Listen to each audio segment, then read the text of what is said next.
the jobs minister has just ordered the Air Canada flight attendants back to work after more than 10,000 walked off the job early this morning. The threat of a walkout had already forced tens of thousands of flyers to change their plans, and now it could get even worse. The airline's entire operations have come to a halt, leaving about 130,000 daily travelers in limbo. Let's bring in now CNN correspondent Paula Newton from Ottawa. Paula, what more did officials say, and will the flight attendants do that? Go back to work? You know what? That's the key question right now. Let's deal with what the jobs minister said, and this comes as a relief to many travelers. She had said that, look, the two sides, the Flight Attendants Union and Air Canada, too far apart to really negotiate this in time. And remember, she pointed to Canada's vulnerable economy, and it puts into stark focus the trade war that's currently going on with the United States. I want you to listen to her now as she explained why she's sending the flight attendants back to work. Listen.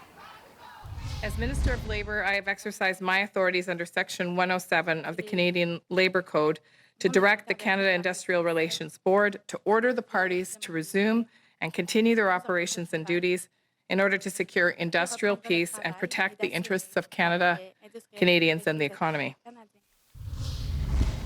Now, your original question, Fred, is a good one. Are the flight attendants actually going to go back to work? I have a response from the union right now, and basically they say that the Liberals, that is the Liberal government, are rewarding Air Canada for its refusal to bargain fairly by crushing flight attendants' charter rights, that is, constitutional rights to negotiate. They have not said yet when they would order their flight attendants back to work or if, which is more of a concern. And I want to remind travelers here that if they do go back to work, this is, of course, good news for everyone. Even if you're not flying Air Canada, I want to caution, because it's chaotic out there right now in terms of capacity and prices.